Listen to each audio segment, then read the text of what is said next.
Hello guys, this is Praise the Dark here, and welcome to my video that's going to show you how to get better at Dark Souls 2 PvP.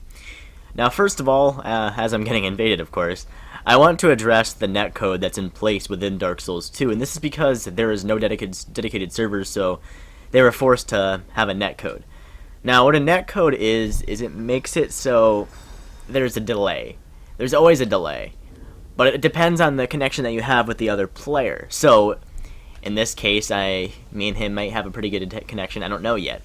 But you can tell because he might be able to get cheap backstabs, or he might be able to get cheap parries, or you might not be able to get parries, or you might actually completely hit him with a weapon and you can hear the weapon hit him, but it doesn't take any damage. This happens because of the netcode. You are always a couple seconds behind the person that you're fighting. Maybe it's even less than that, it could be milliseconds, but you're always a little bit behind. In that case, I was wicked far away from that dude, and he took some damage off me. But you can also, like off the netcode, get really shitty backstabs, or they can get really shitty backstabs. Say you're facing the person, you're obviously facing them. They can easily do a backstab. Like right there, that's netcode. Watch what's gonna happen. I'm probably gonna get hit by something. Yep. That right there is an example of netcode. Somehow we lost connection with one another, and he probably saw my body elsewhere, killed me, and I saw his body elsewhere, and I backstabbed him. But stuff like that won't be so severe. Most of the time it won't be that severe. Me and him obviously just didn't have the best connection with one another. But say you have pretty decent connection with whoever you're going against. They can still get bad attacks on you. Like I was saying before, you can be honestly facing somebody and they can still get a backstab because in their world you're not facing them. They can also get easy parries, or even after you're done doing an attack they can still parry you. But you also have to use the netcode very wisely. If you know there's a delay and you know you're behind the person or you're ahead of the person, you want to parry early or you want to parry late. It all depends on what your connection is with that person. But now that we have the netcode out of the way, we can discuss actual tactics. Let me just cast Sacred Oath first, focus on this. Alright. So first of all, before you actually get into PvPing, make sure you know the build that you have. Make sure you create the build based off PvP, because you don't want to be using a PvE build in PvP, unless you think that it's that good. In that case, do it by all means, because I'd use this weapon, or this build, in PvE as well. It does pretty good DPS, and it's also really good in PvP. But there's a lot of builds that don't do so well in PvP. Say you have a Smelter Hammer build. Most of the time, those Smelter Swords will be way too fucking slow, and you'll get your ass beat by whoever you're fighting. They can easily get openings. Another thing that comes into play when... Oh, sorry, dude.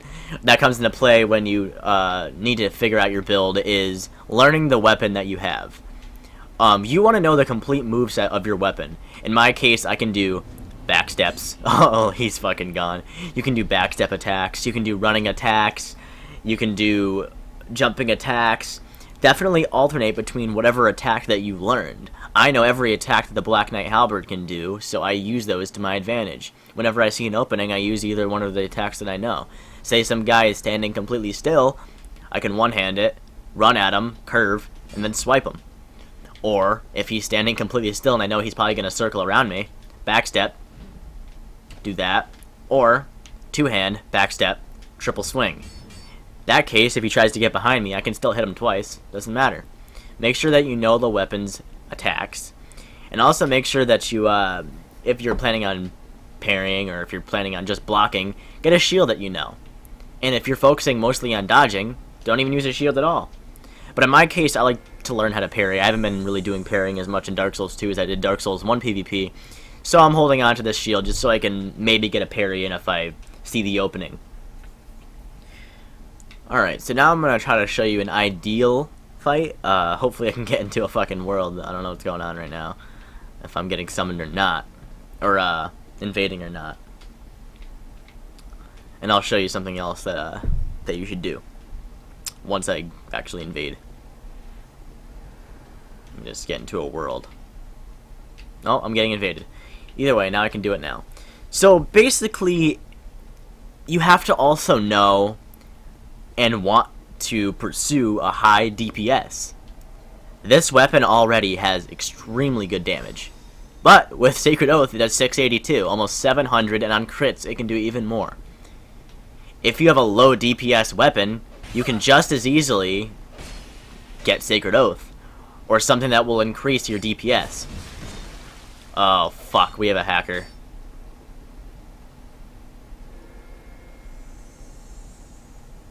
Seriously, dude? I hate this. Like, also anticipate hackers, because that shit happens too. But I'll just continue explaining. Make sure you get, items that will increase your DPS. Say you wanna, even if you have faith. If you have faith, you can use Sunlight Blade. You can use buffs. If you are using a magic build, maybe use Crystal Magic Weapon. That'll increase your DPS. If you want to have like a percentage base attack that goes up, use a gold pine resin or a dark pine resin, any resin really. And in that case, you'll be able to increase your damage by percentage base instead of just like a certain static number. Also, if you are planning on casting, like I can, you can equip some stuff in your attunement slots. Right now, I only have Great Fireball and Fireball because I'm not really focusing as much on Pyromancies. I'm just focusing on melee mostly, but if you see so fit, you can just as easily find an opening and hit somebody with one. Now, in this case, this guy is taking no damage because he's hacking the game, but maybe if a guy was running, or running, trying to heal, doing whatever, you'd have a chance of getting them from behind. Now, I obviously don't feel any shame in healing right now, just because this guy's fucking hacking. Yeah, that's great. This guy's so good.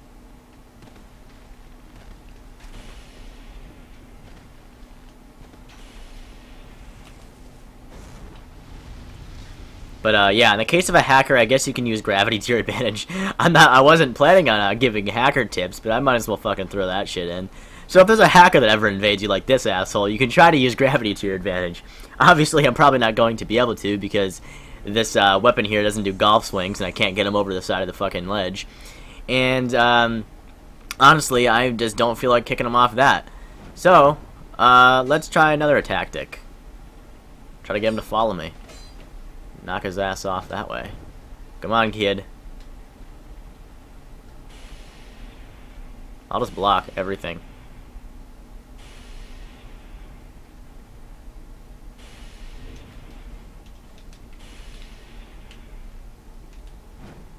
Wait.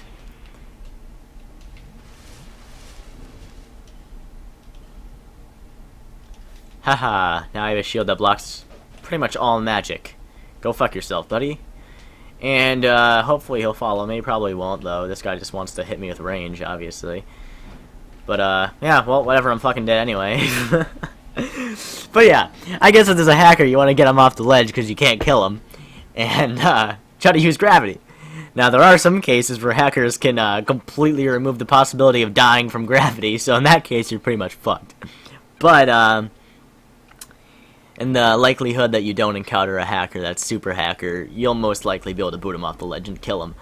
Unfortunately, now I'm missing out on a fucking effigy because of that dickwad, but whatever.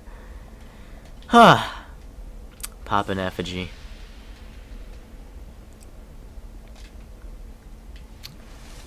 Let's get into another invasion so I can discuss another piece.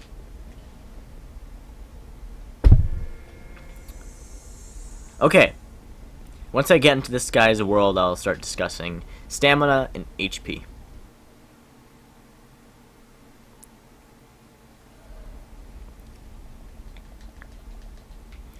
Okay, now I'm in this guy's world. Let me just pop a Sacred Oath. This guy's casting. He's doing what I've recommended. Let's give this guy a little wavy. I think I forgot to do that before. Oh, he wants to bow too? Sure, fuck it. Alright, so stamina management, extremely important. So, say I'm doing an attack like this, where I'm using a lot of stamina. Make sure if you do that, you're being smart. You want to be able to have at least a little bit of stamina left so you can roll away. Because if you use all your stamina doing a crazy attack like that, you can get fucked real easily. You can get stun locked, you can, or just not move at all. I mean, honestly, you just want to have enough stamina so you can at least roll away. That's why I tend to do attacks like that. I tend to do attacks like that when I know that I have a full stamina bar. Also, for the HP aspect, don't freak out if you lose a bunch of HP. Because I've lost with I've won with 1 HP. If you freak out when you have just a little HP, you will most likely die. So just keep a nice frame of mind. Okay, I don't know what just hit me. I'm so confused. Oh fuck! All right, nice. No. All right. I'm trying to utilize something else.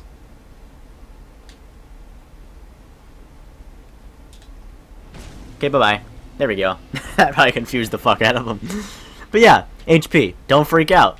And see, I didn't have that much health left, but I still beat him.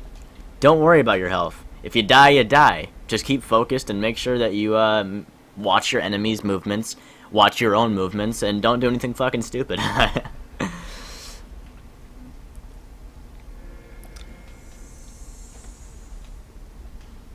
Now let me do one more thing and talk about parrying.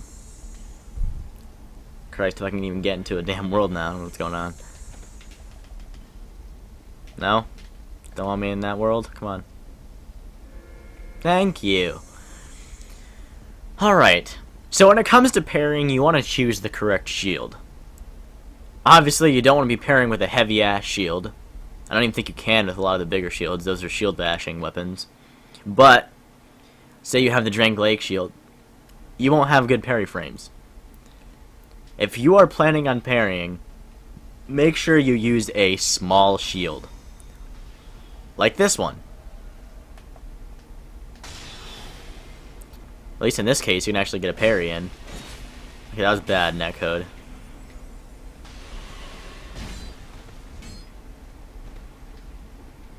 See, look at that. That was really bad netcode. You can just tell. I could just tell that I was really bad netcode. So I got a perfect parry in. Yeah, he fucked me. That was really bad netcode. But I guess that doesn't matter. I don't really need to show you how to parry. Because that's just it's simple. Okay, I'll describe it, but I won't show you. So basically, first of all, like I said, get the right shield.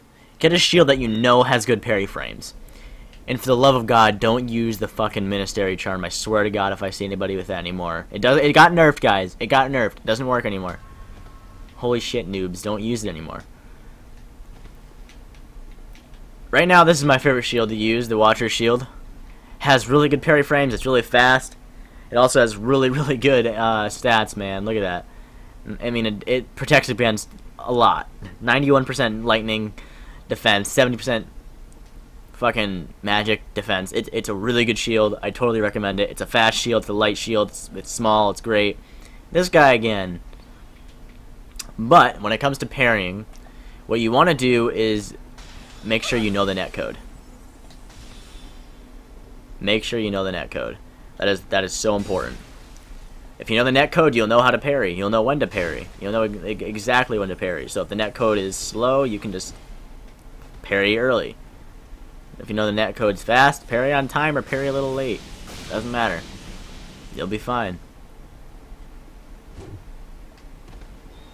But this guy's a very good caster, and I can see why. He's going to use Dark Orb after that.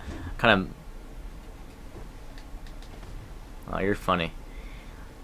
But yeah, that's pretty much parrying. It's not that bad.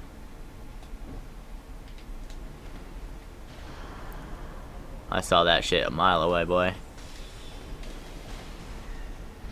Fuck out of here. Stop it. If I beat this guy, I can successfully end this video without remorse and regret. Come on. This guy wants to so badly hurt me. It's not allowed, though. Oh, shit. Fuck. God damn it. Shit. Well, I still have to end the video. But now I have regret and remorse. I'm trying to show you how to do a PvP video, but I keep fucking dying. Oh man, I promise to you I'm not bad. Usually what happens is when I'm talking I'm not focusing as much. So I guess the #1 rule you can take away from this video: focus. Focus is what leads to wins. But anyway, guys, thank you so much for watching this video. I really hope you learned a thing or two about Dark Souls 2 PvPing. I hope my my rambling was not too unorganized and stupid, but either way, I thank you so much for watching. I'm maintaining this channel because I really love posting. I know my viewers aren't as high as numbers, but I don't really care. I like how I'm able to respond to any comment and every comment that goes underneath my videos. I don't think I have not responded to any comments ever on my channel. And I never get hate. This is a small, nice community, and I'm really, really proud of it. I'm really happy, and I'm hoping that I can expand it just a little bit more. I don't want a huge viewership because I still really enjoy communicating with you guys. It's really fun. I love seeing the same people show up on my videos. I love having loyal supporters, and that just makes me feel so good in my heart. So, if you enjoyed this video, please drop a like, drop a comment, and subscribe if you want some more videos like this one. This is Praise the Dark. Peace out, guys.